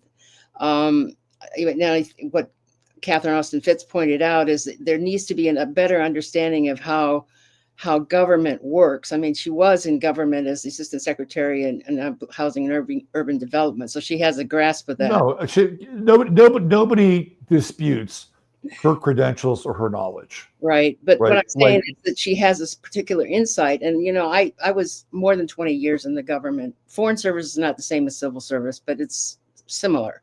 And, you know, I know personally a lot of career civil servants who are very hardworking and very dedicated to their jobs. This idea that, you know, they aren't coming into the office, but which equating to not doing any work, that's completely false. You can actually be more productive if you can telework from home, especially in some of these jobs. You can do everything on your computer, and there are ways to track that and make that accountable. So, I mean, I find it a bit offensive when they say, "Oh, well, you know, 90% of the federal workforce is not showing up at their desk," as if they're sitting at home twiddling thumbs or playing some kind of games. You know, that's not true. I mean, somewhat true, but not entirely. And you know, there's knowledge of operations and such that they have. Yeah, there absolutely needs to be an axe taken to a lot of this superfluous spending. But you know, don't throw the baby out with the bathwater would be what I would say on that. So I mean, there's just so much going on. What Catherine Austin Fitz talked about Trump too, and you know, in her particular way, highlighted this Gemini thing that you talked about. You know, there are two parts to him. You know, one that understands at least two. Yeah. But I mean, yeah, which makes it very hard to predict what the ultimate thing is going to be. I mean, add to that if you have parallel realities going on all the time. And I think there's such a cluster of them right now that, you know, any one of them could manifest at any given point, depending on what the collective consciousness agrees upon as an outcome or, you know, falls into as an outcome. So again, very hard to predict. But, you know, the turbulent times are necessary to sort of elevate to the next level of perception, bringing the world to a different level, which again ties into your Hopi prophecy. You know, it's hard to say what's going to happen. You know, it could be we take an entirely different path so that we don't need to go through all of this potential destruction. But yeah, it's going to be very uncomfortable because people aren't used to thinking this way or living this way. So I don't know. There's a few things I've been thinking about. So yeah, I mean, I think a lot of us are having similar thoughts, and you know, I think the big challenge, and this is something that I'm just working with in my own life. The big challenge is to be reactive and put yourself into a position that's comfortable, and that you can react and respond from that comfortable place, and whatever that is, wherever you are on any part of the sort of the political or socio-political spectrum, right? That's where most people will go, and they'll say, okay, well, this is bad, and this is bad, and this is bad, and this is bad, and there may be a lot of truth to that, right? But the time that we're in now is forcing us in a lot of ways to re-examine this whole idea of what is good and bad, and to not necessarily betray our principles or betray the, you know, our kind of moral standards, but at the same time also not rush to judgment. well, Right. So it's a really interesting dance that we're in, right? And we don't fully know the you know, where this is all headed, right? Somebody, you know, could say, well, this is all AI, and they have a script, and Trump is, you know, doing his part of the script, and this is happening, and this is happening.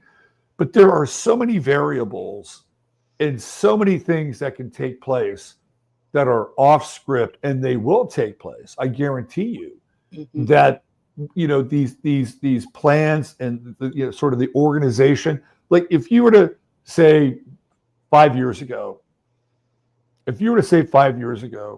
that the World Economic Forum would be close to being on life support 5 years ago. Yeah. That the World Economic Forum would be irrelevant 5 years ago. People would say, "Oh my God, how could you say that? Klaus Schwab is incredibly powerful, and they've got all the the World Economic Forum is on life support right now." Yes, I agree. And 5 years ago, that was not the case. Yeah, and I think the Trump energy is part of that. I mean, he's not solely responsible. I mean, there are all kinds of things attached to it, but yeah, there's one thing we could probably all say, which is there's nothing good or bad, but thinking makes it so. So how do you think about these things? Right, and I think that's really the exercise for us is to and again, we had Mario at our event right in October, and he had this brilliant presentation about this polar consciousness, right, which doesn't get attached to whatever's going on in either side of the scales. And I took a few things away from that, and I thought, yeah, there's a there. And when we think of Aquarius, which is where we are now, Aquarius is the air sign that theoretically is the pole between Libra and Gemini at its highest peak, right? Now, Libra could also be the pole, but I'm using Aquarius now, right? So Aquarius gets us out of our polarized thinking, and allows us to, use our minds in ways that I think could be way more interesting, right? Because if you get us locked into polarized thinking, you're just running the same script out. Yep. This person good, this person bad, this person good, this person bad. Well, that's right? the variation of how you self-describe yourself as holding two opposite ideas in your head at the same time. I mean, right. I can do that. I think probably other people can too, but there are a lot who are you're either on this side or that side. And it's like, no, that's not the world we're in now. So, right. No, it's not. And what's interesting about that is, Orwell talks about that in 1984. And that's actually a strategy that they use in 1984 to confuse people. Love is hate. Like that's like the classic, right? Like, how can those two things be together? We know that love and fear are polar opposites, but that kind of thinking or those kinds of concepts are what's used to paralyze people in 1984 because they're not used to it. They can't handle it. Right. But conversely, if you can handle it, if you can figure it out, if you can make a bridge between these two positions inside of your brain, it's actually very liberating. And you don't get boxed in, and you're able to deal with these paradoxical messages and signals that we're getting from either side. Yeah. So and ultimately, I think it's really liberating, and it gets us to kind of move out of these 2 points to 12 points. 12 is this number of constellation, right? With 12 signs, 12 houses, and so we have multiple points of view versus just two that we're saddled with. So and what again in the channels, what's coming through is, at least on some of them, they're saying that the human species is unique in the universe, principally because doing Earth lives is extremely difficult, because you take your spiritual essence and enclose it in a 3D reality, which is for the spirit extremely contradictory. And so, over time you're faced with these choices that, from a spiritual point of view, make no sense. Yet the whole point is, to evolve and to understand, to grow experience, and to, kind of transcend that while still keeping that earthly uniqueness. But I mean, we're told over and over again how humans are weak and they are sick and they can't do anything. That actually that's not true. But when you believe it, again, as you think, so are you. That's what we become. But this whole exercise right now is trying to rip off these illusions that we are powerless, because in fact, if you really tune into your center, to your spirit, there's really nothing you can't do. As a practical matter, still working on that, but I mean, most of us are, but I think that's what the uniqueness of this particular time is. You know, Right. we're seeing that transition from the old way of thinking to something entirely different. And again, grappling with all the issues that come up with AI, with creativity, with all of these issues that we're struggling with. But at a certain point, you know, if you reach up high enough into source or whatever you want to call it, the answers will come. But at the Yeah. same time, you'll bring a lot of other positives with you. So, yeah, it's a big transition. It's going to be interesting. Absolutely. All right. Well, give us a quick update on Enki and how is Enki doing? Oh, Mr. Hankey. I let him out yesterday morning. You know, normally, you know, after 5 or 10 minutes, he's at the door wanting to come in. And I was, you know, watching some podcast or something. And I was like, where is he? And finally, I got up and looked outside. He wasn't there. I was like, oh, geez. Same time, my phone is ringing. It's a neighbor saying, have you seen your dog? I said, where is he? Well, apparently that gate in the back was open, or, you know, came open, and he got out. I didn't know it. So he ended up in the neighbor's yard. Fortunately, she put him in her backyard. But I was like, Enki, what, you know, he's an opportunist in extreme. I had an aquarium dog, and he ran his own program. Yes. And he would get out, and I wouldn't see him for hours sometimes. Yes. But you know, luckily he always came home. Yeah. So, well, Barbara, it's good seeing you. Thanks for your insight and your input. It was great. Really, and I think a lot of people would agree with you. And that, you know, this idea that we are ultimately working towards this new cycle of spiritual understanding, you know, with one another, I think is got to be paramount for us. Yeah. That has got to be the egg, right? Because the old systems they're going to go away. Yep. But and some of them it's going to be good that they're going away. Yep. But in order for us to stay in the game and to feel like we have a purpose and a raison d'etre for being here, we have to reapproach. You know, it's interesting because, like, if you go back to the 80s and the 90s, like this whole idea of the new age was really big.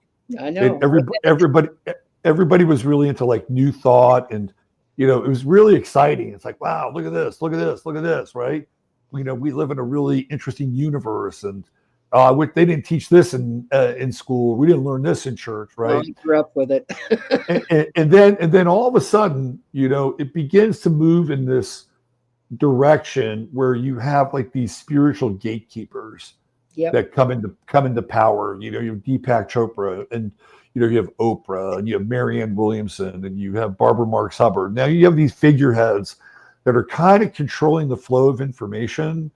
And they're all kind of talking about the same thing in a bit of a different way. And then for me, I wasn't really into those people, but something fundamentally shifted in around 2008, 2009. We have this housing crisis. Yeah. Right. And it was like, well, you know, where is Tony Robbins? How come he's not talking about this? Right. How come Marianne Williamson's not talking about this? So all these so-called, you know, spiritual leaders, which is what they called them, were MIA. And I think that was the beginning of people giving their time and attention to more political kinds of realities, right? It's like, oh, well, this is going on and this is going on. And then as that moves forward and we get, you know, oh, Obama doesn't have a birth certificate. Oh, his birth certificate might be forged. Where did he come from? Right now there's this whole kind of political thing going on, and it ramps up and it gets stronger and stronger and stronger, and it gets really intense by the time we get to 2016 and Trump. Like now we're really in this like peak, you know, left versus right. You know, the alt-right is coming online. So really, since around, I would say somewhere in the middle of Obama to right about now, we've sort of moved away from like the new age and the metaphysics and the new thought, and we went into this other direction because a lot of people figured out that we've been ignoring that, and these people have been taking advantage of us, perhaps due to the fact that we were navel gazing, right? And so this whole other thing was happening. But Well, it feels like now we're going to be coming back to that other place that we spent some time with, but with a different perspective. Yeah. Right. You know, a little bit more streetwise because of what's happened in the political world. Well, I Right. remember, But not exclusively that. We're bringing something new to what's coming next. there was a fellow, his first name was John, I think, with the Metaphysical Party. I can't think of the last name, but he'd been really studying the metaphysical angles of stuff. But then he came out and said, nothing's going to change unless we get politically involved. And he started running for president, under this party with the idea of bringing these two worlds together. So I think that's what. Yeah, I mean, I think he's a personification of that, but it feels to me like this is now going to be a time of integration. Yes, because we know how this dirty political game works. We know who the operatives are. We know who gets paid off, right? People are well aware. Big pharma, big agri. You got APAC, right? There's all these things that we've become very fluent in over the last 5 years. Like in a lot of ways, we know where the bodies are buried. Yeah. And now, in order to get through this time, we're going to need to go in another direction or incorporate more of what we would call, I would say, fourth or fifth dimensional thinking into our awareness of what the political game is. Yes. Right. And so the whole idea is to integrate all these different parts of like our awareness of who we so that they work, in concert with one another. Yeah.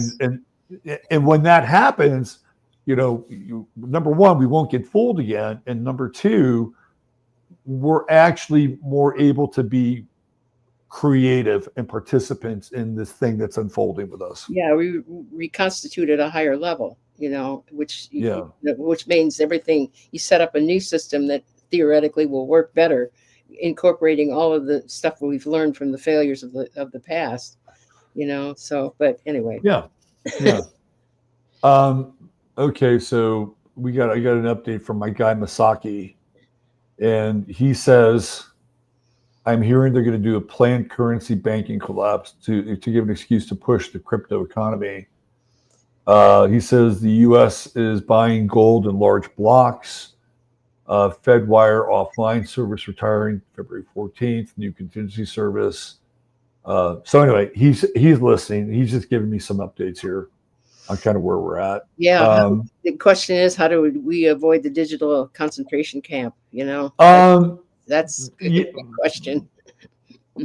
Yeah. So, I think if that happens, there's going to be some degree of chaos. I feel like what will happen is initially the deal will not be that onerous. Mm-hmm. Like it'll be like, oh, we're just going to do this now. Okay, I'm okay with that. That's where it starts, but it probably doesn't end there. No. So you could probably get by maybe, I don't know, a year perhaps with the digital currency, and then the terms and conditions kick in, right? And now all of a sudden the walls start getting closer. You're in the Star Wars garbage chamber at that point. Well, the fact that Trump did an executive order saying we are not going to do CBDCs, which I thought was positive. Which is again, but he's not saying we're not going to do a digital currency. I know, yeah. I understand, but I think, my understanding of what like Catherine Austin Fitts says is that it was a concerted effort by all global, worldwide central banks to create this CBDC. And if the U.S. is out of that kind of right, it disrupts it. So what basically, and I talked about this, what Trump wants to do is he wants the U.S. to have the dominant digital dollar, right? And that's part of that. That's why he did that. Yeah, so I know. He's pulling out of the international consortium, but wants to define it on its own terms, which is, I think, what he wants to do anyway. Period. Yeah, sure he does. Sure he does. Yeah. What I guess my thought is, when you have one block that's not lining up the way everybody conceived that it should, what effect does that have on the whole structure? You know, I mean, if the goal is to create global digital concentration camps with all of the things we've talked about, when one pulls out and does something different, you know, what is the domino effect of that? Well, I mean, my theory about Trump is that Trump wants an American world order. Yeah, sure he does. Right? Yeah, he wants an American world order. So if there's going to be a world order, then why not America, you know, lead the world order versus Europe, or, you know, versus, I don't know, Tel Aviv, right? Like if we're going to move towards this, you know, kind of network of unification, then, you know, let America be the one that's going to lead it. But I don't know if it's better or worse, but I think that's the plan, right? That maybe, but what is it? The best laid plans of mice and men, you know? Well, at least it's disruptive. All right, Barbara, I'm going to see if anybody else wants to come in here. Okay. Thanks for being on with us and joining us. And happy Valentine's Day. Yeah, happy Valentine's, and give Anki a pet while you're at it for me. Of course. Okay. The great Barbara Boots. There she goes. All right, I'm going to put in one more call for people who want to jump on, and then I'm going to play you a little video here before we get out of here, which I found to be quite amusing when I saw it.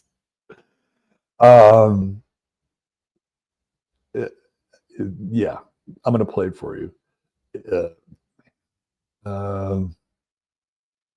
Here, I got to tee it up. Let me do this. I don't want to make fun of this guy, but when I saw it, I have to say it did give me some laugh at his expense, just a little. All right, why don't we do this? I'm just going to play this for you guys. All right.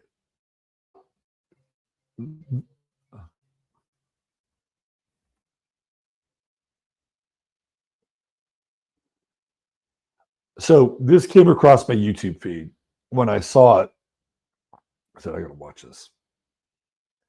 And I'm gonna set the table for you. It's a young guy who is in New Zealand, and he has a YouTube channel, and he goes fishing. Right? He'll go to these different fishing spots, and he's a very good fisherman, very accomplished fisherman. He's got his rods, he's got his reels, he's got his gear, he's all set up, right?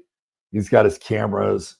So he's going to go out into the ocean and go fishing in New Zealand for this one day. I'm going to play you this, and it's kind of intense, but it's also, I have to say, a little funny. All right, here we go.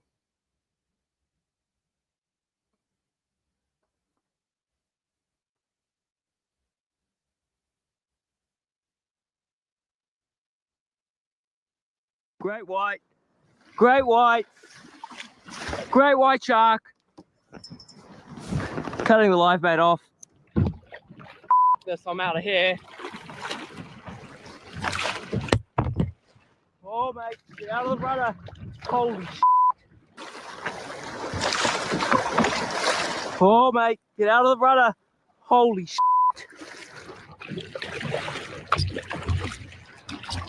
Me, there's a huge great white behind me.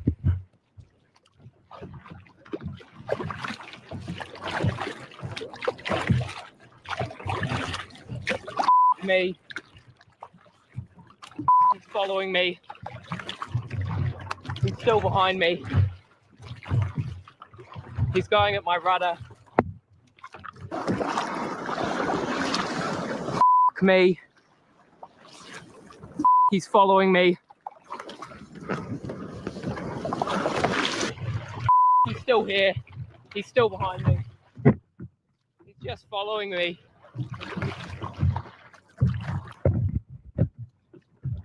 I get eaten, it's not going to be much fun. He's still right on my tail. He's following my rudder. Please don't attack me, bro. How do I get him to leave me alone? He's still right behind me. Can you guys see that fin? Holy shit.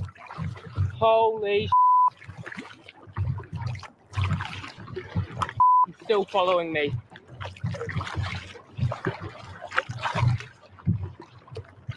Is he still there? Yeah, he's still there. Oh my god. Please leave me alone, bro. Please leave me alone.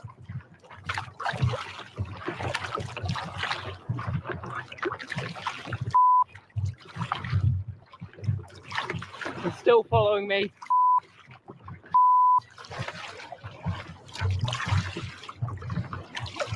That is a big great white.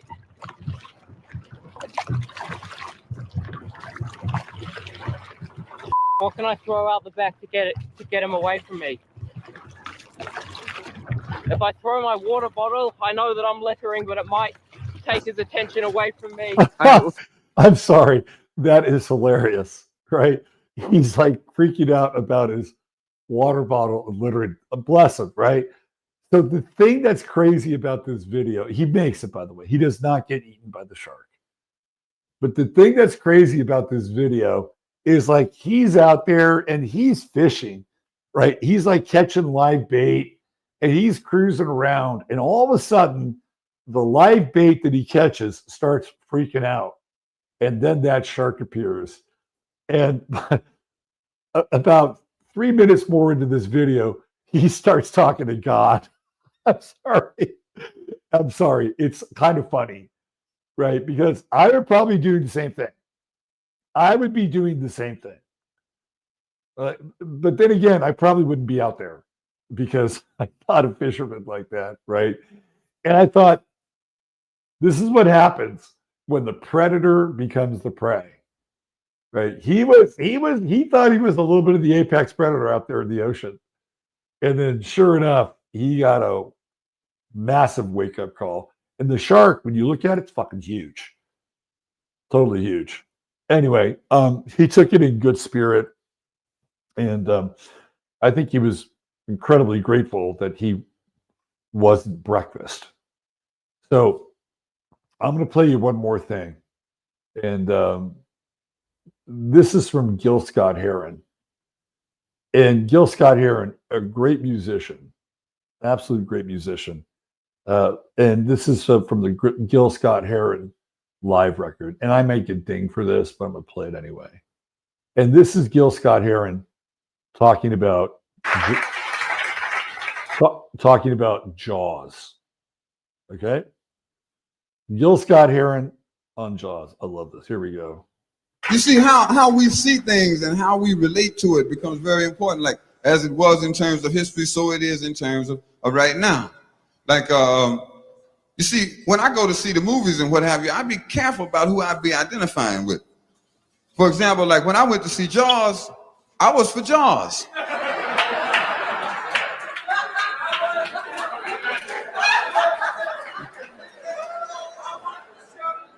But Jaws was the home team. Some bitch was in the water, which is where he's supposed to been.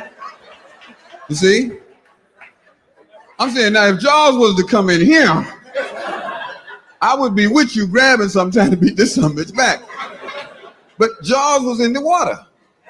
This is where sharks are known to be, in the water.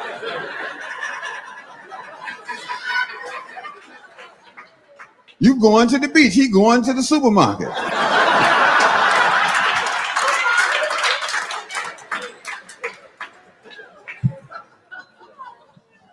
But see, something like that, it just show you why you can't hardly have no black people in no horror movies.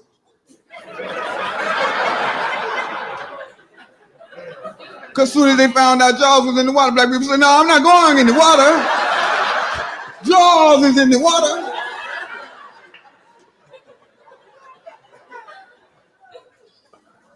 See, I mean, that's the whole thing about it. That like Jaws couldn't catch no black people because we can hear the music.